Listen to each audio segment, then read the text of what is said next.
آنکھیں اندر کو دھنسنے کے سفر میں مبتلا لگتی تھیں اور ان پر تنی کمانیں زخمی گھڑ سواروں کی طرح بس زمین پر آ گرنے کو تھی، اور اس کی خوبصورتی وہ بازگشت لگنے لگی تھی جو صحراؤں میں پیاسے جانور ریت میں ریت ہونے سے پہلے سنتے ہیں۔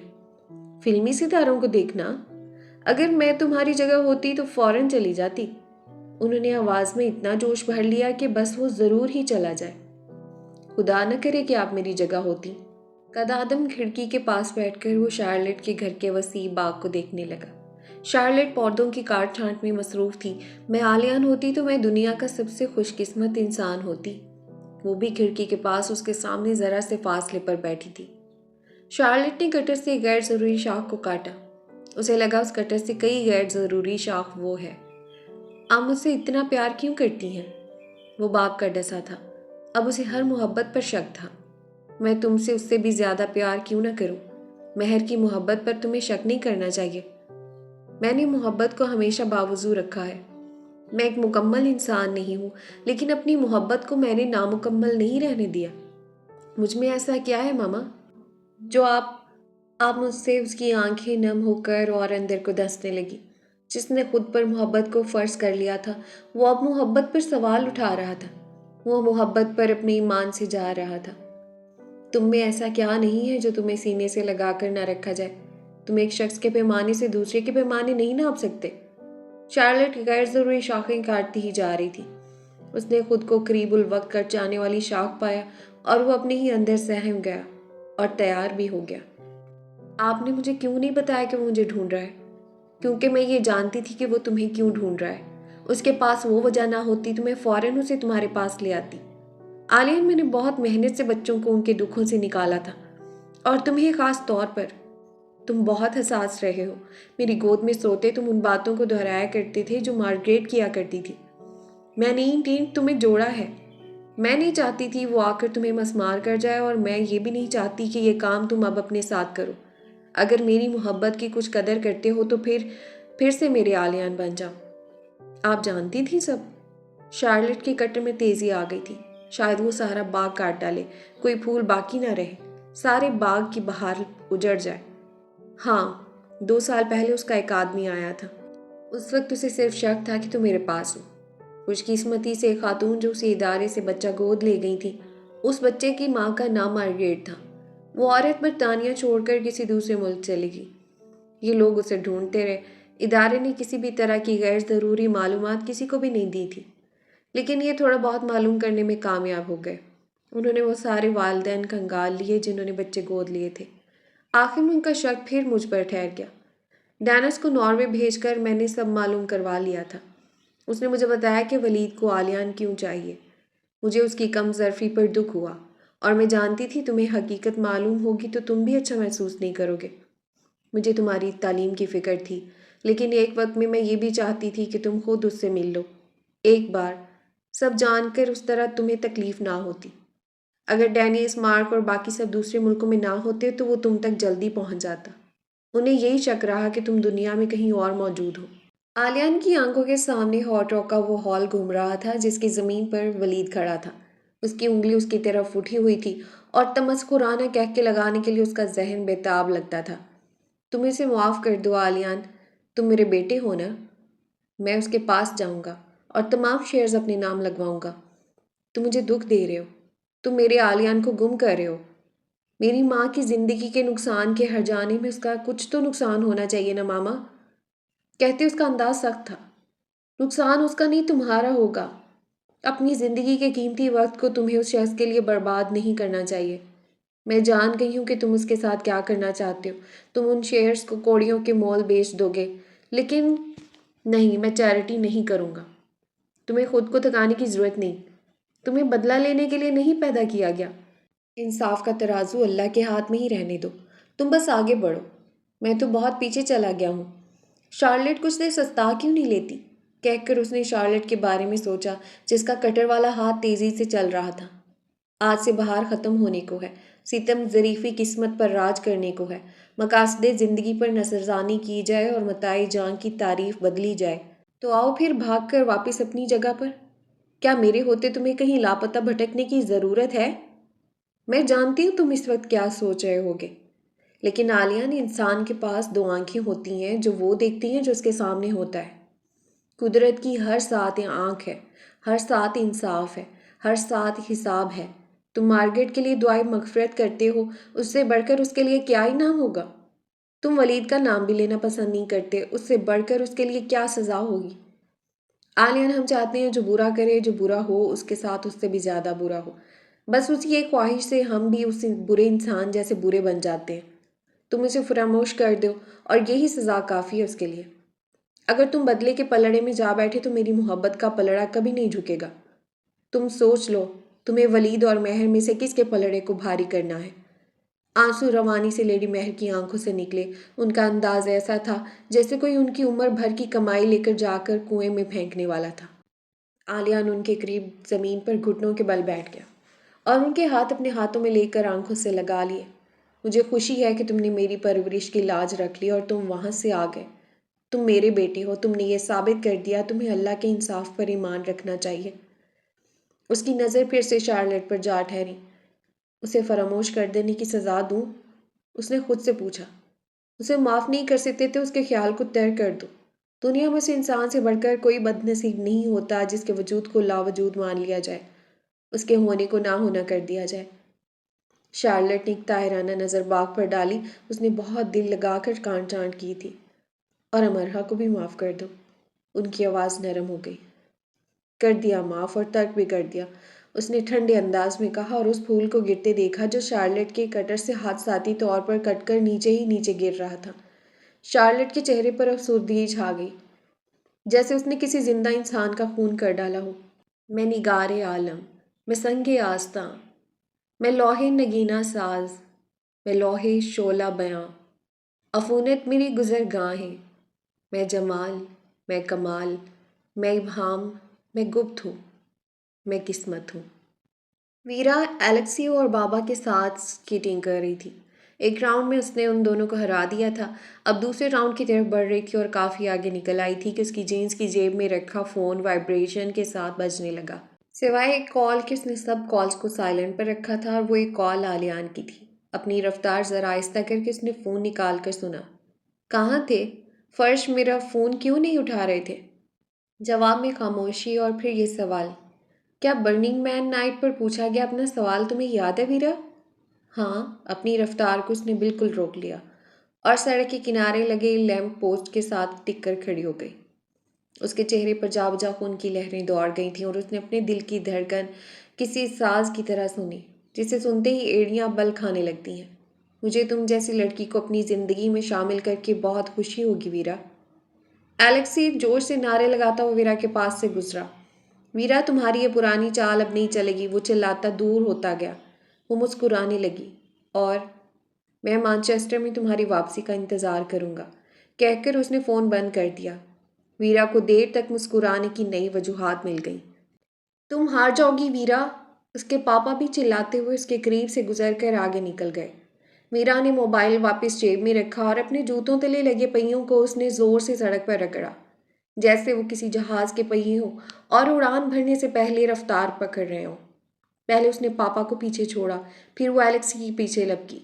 دوسری طرف امرہ اپنی کلاس لے کر نکل رہی تھی کہ کورل اس کے پاس آیا۔ 2 دن اسے بخار رہا تھا، وہ آج ہی یوں نہیں آئی تھی۔ کیسی طبیعت ہے تمہاری امرہ؟ میں ٹھیک ہوں، شکریہ۔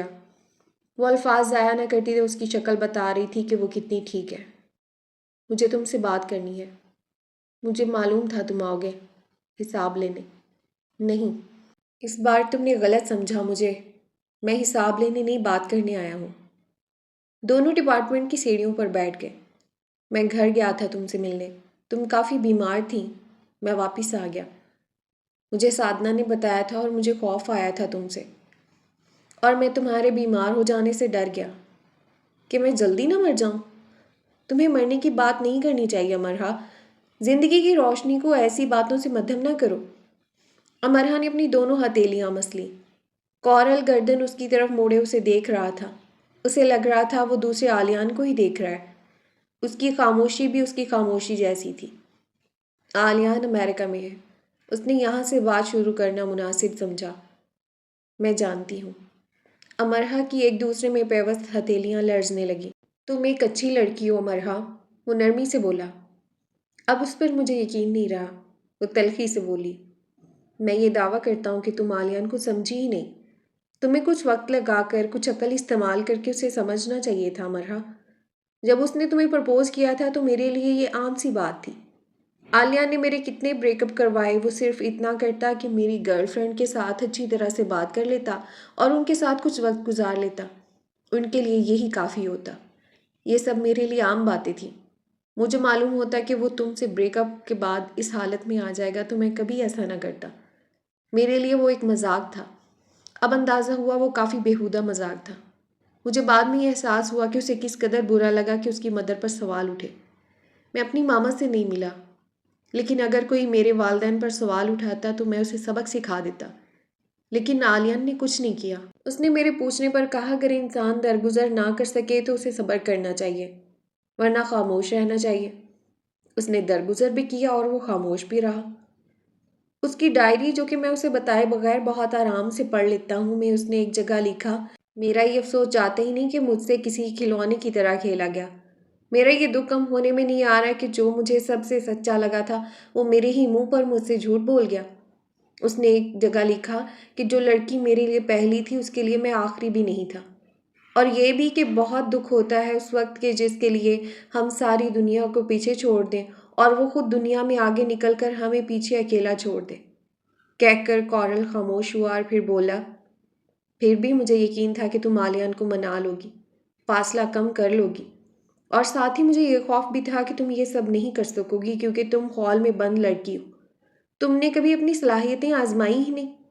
اور مرحا میں سوچتا ہوں کہ تم نے بہت کچھ کر سکتی ہوں، میں سب کچھ کیسے خراب کر دیا، اور میں تو یہ بھی اب تک نہیں سمجھ سکا کہ تم چاہتی کیا ہو۔ تم نے عالیان کو انکار کر دیا اور عالیان کے آس پاس بھی رہی۔ سیف روم کی دیواروں کو تم نے پیغامات سے بھر دیا۔ یہ سب کیا تھا مرحا؟ پاگل پن۔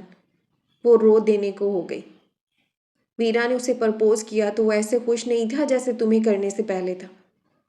امرا، ہماری زندگی میں شامل ہونے والے شخص میں اتنی ہمت تو ہونی چاہیے کہ وہ جا کر ہمیں جیت لائے، اور وہ تمہیں جیت لاتا اگر تم نے سوال اس کی جان کے بارے پر نہ اٹھائے ہوتے۔ عالیان کے فادر اسے ڈھونڈ رہے تھے اور یہ بھی ٹھیک رہتا اگر تم انہیں بتا دیتی، لیکن جس وجہ کے لیے تم نے انہیں عالیان کا بتایا وہ وجہ ٹھیک نہیں تھی کہ تمہیں اس کے فادر کی موجودگی کی ضرورت ہے، ایک ایسے انسان کی موجودگی کی ضرورت جو اس کے نزدیک اس کی مدر کا قاتل ہے۔ کورل رک کر اسے دیکھنے لگا کہ آگے بولے نہ بولے۔ امرا بس ایک کوشش کر رہی تھی کہ وہ اس کے سامنے نہ رو پڑے۔ اس کے پور پور سے آنسو ٹپک رہا تھا۔ ایک آنکھوں کو سنبھالنا زیادہ مشکل نہیں لگا اسے۔ وہ عام انسانوں کی طرح سیڑھیوں پر بیٹھی تھی، پھر بھی عام انسان نہیں لگ رہی تھی۔ اس کے دکھ نے اسے نمایاں کر دیا تھا اور اس کے پاس رک کر گھٹنوں کے بل بیٹھ کر اسے تسلی دینے کو دل چاہتا تھا۔ کیا وہ قسمت کا وہی الہام تھی جس کا ڈھنڈورا قسمت اپنی بنیاد سے پیٹتی ہے؟ عالیان نے ویرا کو شادی کے لیے ہاں کہہ دیا ہے۔ کورل نے اس کے لیے اپنے انداز کو ہر حد سے زیادہ نرم بنا لیا کہ اسے تکلیف نہ ہو۔ سائی کے ذریعے اسے یہ بات معلوم ہو چکی تھی، لیکن دوبارہ یہ سن کر اسے ایسا لگا جیسے یونیورسٹی نے اپنا رخ آتش فشاں کے دہن کی طرف موڑ لیا ہو۔ اس نے یہ فیصلہ کسی بھی ذہنی حالت میں کیا ہو، لیکن امرا، اب کوئی نیا رد عمل اسے نئی تکلیف دے گا۔ تم سمجھ رہی ہو نا امرا؟ میں پہلے سے ہی سمجھ چکی ہوں۔ میں یونیورسٹی چھوڑنے کے لیے بھی تیار ہوں۔ کورل کو اس بات سے صدمہ ہوا۔ ایسے نہ کہو پلیز، میں صرف یہ کہنا چاہ رہا ہوں کہ جس حالت میں وہ مجھ سے باتیں کر رہا تھا وہ ایک ایسی حالت تھی جو اس کی پہلے کبھی نہیں ہوئی تھی۔ اب کوئی نئی تکلیف اس پر کیا کر گزرے گی میں یہ اندازہ لگا سکتا ہوں۔ تو امرا، میں تم سے صرف یہ درخواست کرتا ہوں کہ اس سے دور رہنا۔ اب تم کچھ اور کرنے کی کوشش کی تو مجھے کچھ نہیں کرنا۔ میں یہ یقین رکھتی ہوں کہ ویرا ایک اچھی لڑکی ہے اور عالیان نے ٹھیک فیصلہ کیا۔ میرے سارے عمل جذباتی اور بیوقوفانہ تھے۔ مجھے اپنے ایک ایک عمل پر دکھ اور شرمندگی ہے۔ میں نے تمہارے دوست کو بہت تکلیف دی۔ پاکستان میں میرے بارے میں کہا جاتا ہے کہ میں سب کچھ تباہ کر دینے والوں میں سے ہوں۔ میں وہ سیاہی ہوں جو ساری روشنیاں نگل لیتی ہے۔ میں دوسروں کی خوشیوں پر بجلی بن کر گرتی ہوں۔ کیا پاکستان والوں کے پاس وہ آنکھیں نہیں ہیں جو میرے، ویرا، سائی اور عالیان کے پاس ہیں؟ کورل نے بہت سنجیدگی سے پوچھا۔ امرا نے سر جھکا دیا، وہ بالکل پھوٹ پھوٹ کر رو دینے کو تھی اب بس۔ کورل نے بہت غور سے اسے دیکھا۔ میں جانتا ہوں کہ میں نے میس کیا۔ اگر وہ ریکارڈنگ عالیہ نہ سنتا تو تمہیں لے کر اتنا تلخ نہ ہوتا۔ یہ سب ایسے ہی ہونا تھا، یہی میری قسمت تھی۔ میں قسمت کے بارے میں نہیں سوچتا، سب ہمارے اپنے ہاتھ میں ہوتا ہے، لیکن میں اس کے بارے میں سوچتی ہوں۔ بہت کچھ اس کے ہاتھ میں ہوتا ہے۔ تم مجھ سے کچھ کہنا چاہتی ہو؟ میں تمہاری طرف سے ملامت کے لیے تیار ہوں۔ ملامت کی حقدار صرف میں ہوں۔ صرف اتنا کہنا چاہتی ہوں کہ مجھ سے دور رہنا۔ ہم دوست ہیں امرہا۔ کورل دکھی سا ہو گیا۔ نہیں، اب ہم کچھ بھی نہیں ہیں۔ ہم اس پر عمل کریں گے تو اچھا رہے گا۔ وہ اٹھ کر کھڑی ہو گئی اور کورل کو دیکھے بنا تیزی سے آگے بڑھ گئی اور کسی ایسے کونے کو ڈھونڈنے لگی جہاں چھپ کر وہ بیٹھ جائے۔ کچھ اس کے ذریعے، کچھ سادھنا کے ذریعے دادا کو سب معلوم ہو گیا تھا۔ وہ اس کے سامنے ہاتھ جوڑ جوڑ کر روتے رہے کہ وہ ان کی جان پر رحم کھائے اور اپنی جان کے ساتھ کچھ نہ کرے۔ ان کا بس نہیں چلتا تھا کہ وہ اڑ کر مانچسٹر آ جائے۔ اس کے رونے اور ان کی منت سماجت نے امرہا کو شرمندگی سے زمین میں دھسا دیا۔ اپنے دل کو وہ کفن میں لپیٹ چکی تھی۔ دادا کو اذیت میں مبتلا رکھنا نہیں چاہتی تھی۔ 2 دن وہ بستر پر پڑی رہی اور 2 دن دادا اس کے بستر کے سامنے رکھے لیپ ٹاپ پر طاقت اسے دیکھتے رہے۔ اس کی آنکھ کھلتی تو وہ سامنے موجود ہوتے جیسے انہوں نے اس دوران پلکیں بھی نہیں جھپکی۔ ایک بوڑھے شخص کے لیے یہ بہت جان لیوا مشقت تھی۔ غنودگی اور بے چینی میں وہ جو بڑبڑاتی رہی وہ سب سنتے رہے۔ بار بار دعا کے لیے ہاتھ اٹھاتے اور روتے رہتے۔ انہیں یقین تھا کہ جو پھونکے منہ سے مار رہے ہیں وہ اس پر کارگر ثابت ہوں گی۔ امرہا سے زیادہ وہ جان کنی میں لگنے لگے تو امرہا اس پیارے انسان کی بے مثال محبت میں بستر سے اٹھ بیٹھی۔ انہیں کھا کر دکھایا، بول کر دکھایا، چل کر دکھایا، ہنس کر دکھایا، یا وہ ایک اچھی اداکارہ بن گئی۔ اس نے ایک محبت کے نقصان پر دوسری محبت کو نقصان میں نہیں جانے دیا۔ وہ یونی آ گئی اور ساتھ ساتھ دادا کو دکھاتی رہی کہ وہ کلاس لینے جا رہی ہے۔ اب وہ لائبریری جا رہی ہے، اب کینٹین میں، اب جاب پر، اور فون کو جیب میں رکھتے ہی وہ ویسی ہو جاتی جیسے چار اطراف سے کوئی اس کا خون نچوڑ رہا اور اس کے جسم میں خون سے بھری نالیاں خالی ہوتی جا رہی ہیں۔ دادا اسے یہ سمجھانا بھی نہیں بھولے تھے کہ وہ وہاں پڑھنے کے لیے گئی ہے اور اسے اپنے مقصد حیات کو پانے پر توجہ دینی چاہیے تھی۔ وہ دادا کو کہہ نہ سکی کہ جب حیات ہی نہ رہے تو مقصد حیات کہاں رہ پاتے ہیں۔ دادا ہر 15-20 منٹ کے بعد اسے فون کرتے۔ محبت ایسے ہی کمزور کر دیتی ہے دادا، اور لاچار بھی۔ وہ ان کی آواز جو کسی انہونی کے ڈر سے لرزی ہوتی سنتی تو سوچنے لگتی، شاید آپ کو معلوم ہو جائے کہ بے بسی کسے کہتے ہیں، اپنے کسی پیارے کے بغیر رہنا کیسا لگتا ہے۔ میرے لیے آپ وہاں سو نہیں پاتے، کسی کے لیے میں یہاں سو نہیں پاتی۔ میں ہار بھی گئی اور آپ کو بھی جتوا ڈالا۔ ایسے کھلاڑی آپ کو صرف محبت میں ہی ملیں گے۔ میں کسی کے لیے مر بھی گئی اور آپ کے لیے زندہ بھی ہوں۔ ہاں، میں صرف آپ کے لیے زندہ ہوں۔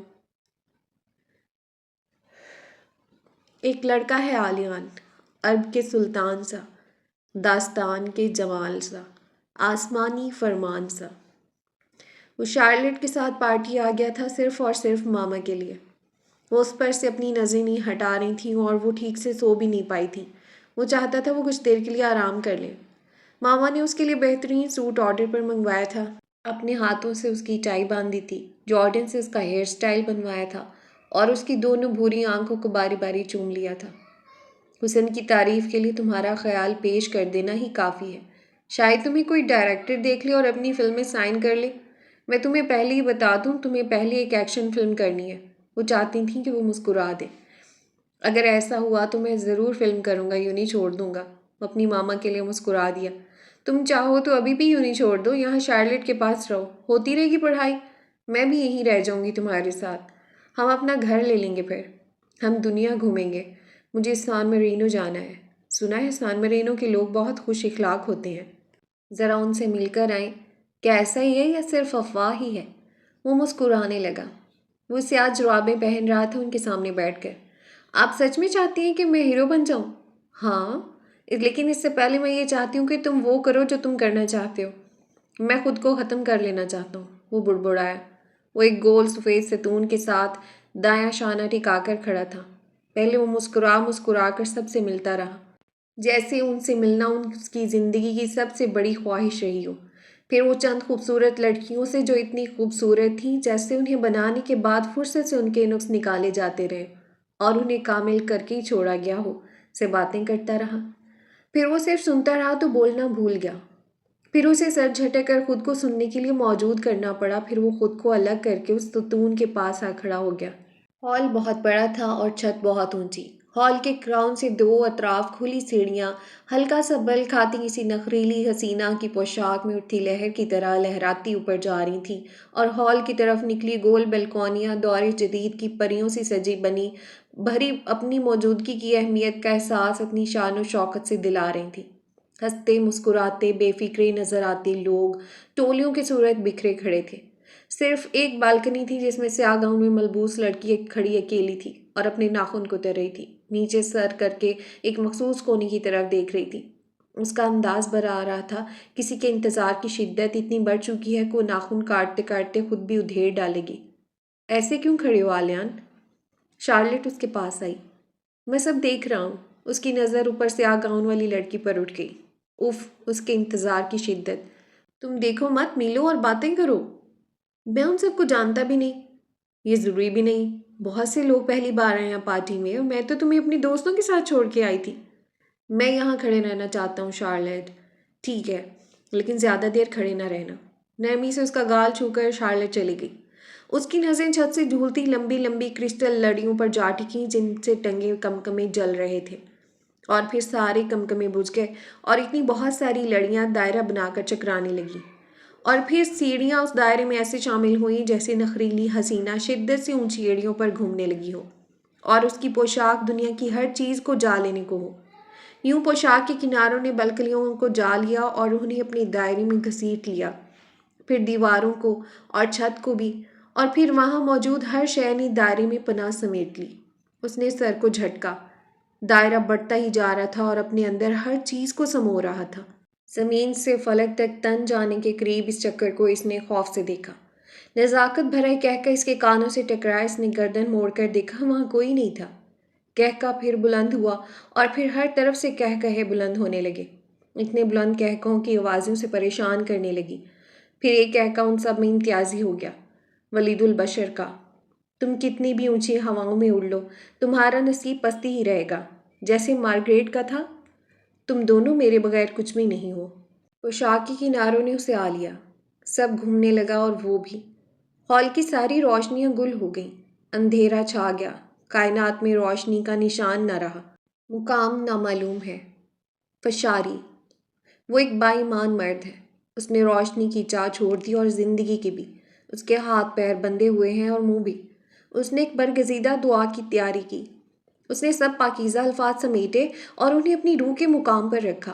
اس نے شانوں میں شان اقدس بیان کرنے کی نوید خود کو دی اور اپنی جکڑے وجود اور آزاد روح کو اللہ تعالیٰ کی ادائیگی کی عبادت پر مائل پایا۔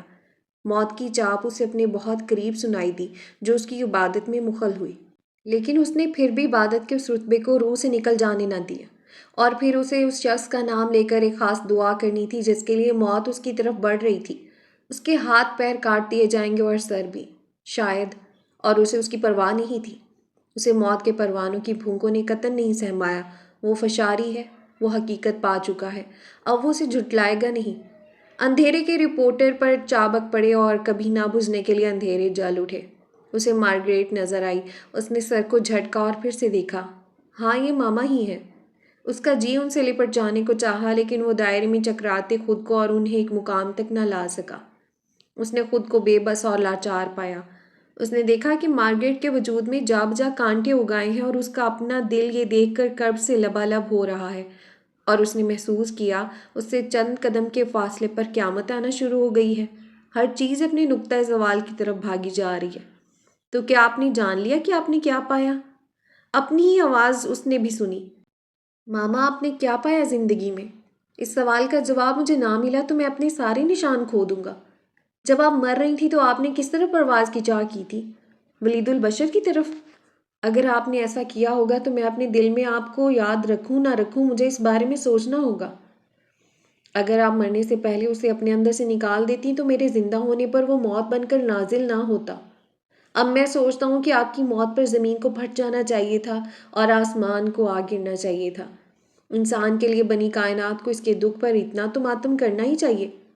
وہ گہرے گہرے سانس لے رہا تھا، پھر بھی اس کا دم گھٹ رہا تھا۔ میں ولید البشر کی قابلیت کا مداح ہو گیا ہوں، اس نے میری محبت بھی نگل لی۔ وہ صرف ایک ہی دل کو خالی کر کے صابر نہیں ہوا۔ اسے یہ غرور ہے مجھے اس کی ضرورت ہے اور میں یہ گناہ ضرور کروں گا۔ میں اس کے ہونے کو نہ ہونا ضرور کروں گا۔ مجھے اعلان بھی کرنا پڑے تو میں کروں گا، میرا کوئی باپ نہیں۔ اور ماما آلیان، شارلٹ نے اس کا شانہ ہلایا۔ اس نے شارلٹ کو دیکھا، وہ کچھ بول رہی تھی۔ کیا اسے کچھ سنائی نہیں دے رہا تھا؟ پھر شارلٹ نے اس کا ہاتھ تھام لیا اور پھر وہ دیکھ پایا کہ وہ ویٹر اس کے پیروں کے گری ٹرے اٹھا رہا ہے۔ وہاں کانچ ہی کانچ بکھرا تھا۔ کچھ گردنیں اس کے رخ مڑی ہوئی تھیں۔ بیلکنی میں کھڑی لڑکی کی آنکھیں اس پر جمی تھیں اور اس نے ناخن کترنا بند کر دیا تھا۔ چھت سے جھولتی لڑیاں جل اٹھیں۔ اس نے شارلٹ کو ایسے دیکھا جیسے پوچھ رہا ہو کیا قیامت آنے کے آثار معدوم ہو چکے یا بس قیامت آ چکی؟ تم ٹھیک ہو؟ شارلٹ نے شفقت سے پوچھا۔ وہ ہاں نہ کہہ سکا۔ اسے افسوس ہوا جب سب کچھ ختم کرنے کا فیصلہ کیا جا چکا تھا تو ارادہ بدلا کیوں گیا؟ اسے افسوس ہوا شمعیں پھر سے روشن کیوں کر دی گئیں؟ اندھیرے پر روشنی کو کیوں غالب آنے دیا گیا؟ ہاں، اسے دکھ ہوا کائنات کے پھر سے آباد ہو جانے پر، نقطۂ زوال کے مٹ جانے پر۔ شارلٹ نے اس کا ہاتھ اپنے ہاتھ میں ہی رکھا اور اسے اپنے ساتھ لے کر چلنے لگی۔ وہ اس کے پیچھے ایسے چلنے لگا جیسے اسے کچھ اور کرنے پر اختیار ہی نہ ہو۔ ایک لڑکا ہے آلیان، بھلا دی گئی دعا سا، بجھ چکے چراغ سا، عروج سے زوال سا۔ دوستو، آج کی ویڈیو میں اتنا ہی۔ ملتے ہیں نیکسٹ ویڈیو میں، تب تک اپنا رکھیے ڈھیر سارا خیال اور مجھے دیجیے اجازت۔ اللہ حافظ۔